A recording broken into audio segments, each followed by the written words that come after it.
You are a CE fellow and you did your practicum in Colorado. How did you decide you wanted to be an environmentalist and how did you end up in the international movement Fridays for Future? I decided to be an environmentalist when I was like 18 years old. I understood what is climate change, and it's like a very interesting science for me. And I like to take care of nature, people around me. And that's why I decided I want to put my values first, work towards my friends, towards the living life. And that's why I decided to be an environmentalist. Thank you. Right now, several measures are being carried out to try to reduce climate change, Yeah. and movements like Friday for Future are being developed to help fight this problem. How do you think these initiatives and new regulations are going to achieve change in the future of the environmental, and particularly in waste management? I think a lot of our resources are going towards war, and all the regulations and all the waste management is not working because we are burning down nuclear facilities in Ukraine and in Gaza, and we are demolishing the nature. And I don't think any directives are helpful right now.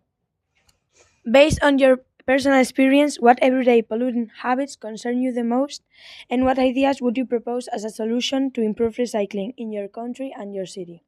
I have done very different projects with it, like teaching children about different materials.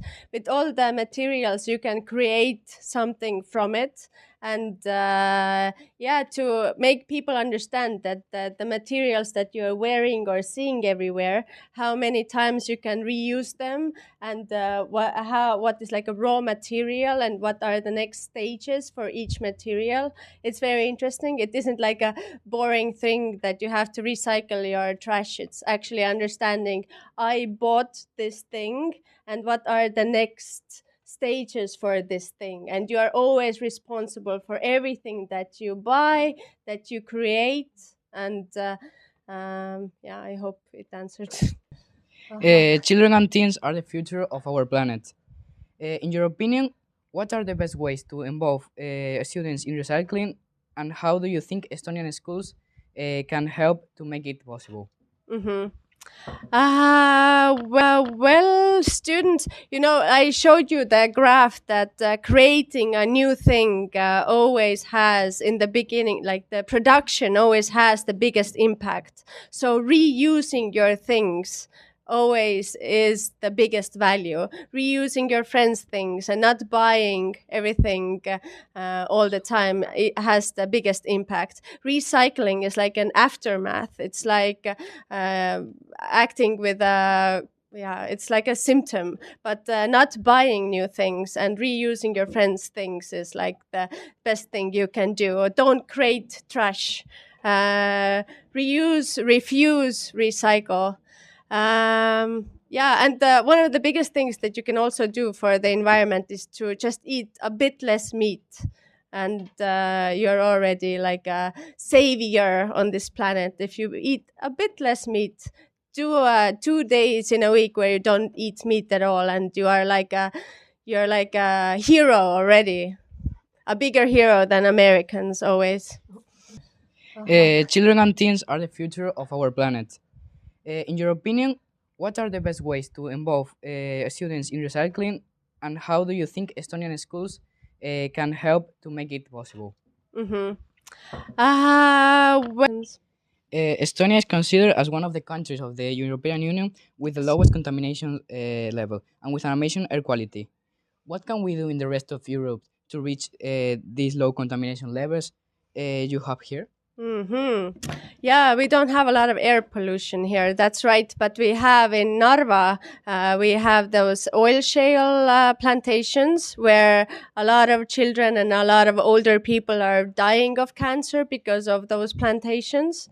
So, yeah, when we are talking about clean air, then it's like it's not everywhere, right?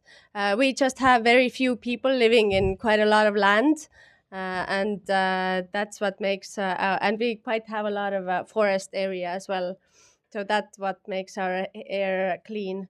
But right now we're like going through a lot of car, like people are preaching car driving and not transportation, public transportation, and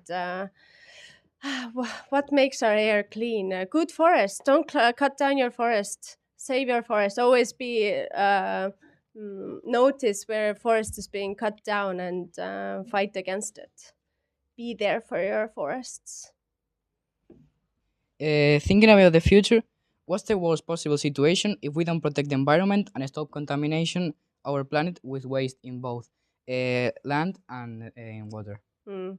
I just think that can happen is see your friends die and suffer from famine, not seeing your friends not get enough food, not enough water, see them being forced to emigrate from their home country, see your family and friends being able to just run away from their home.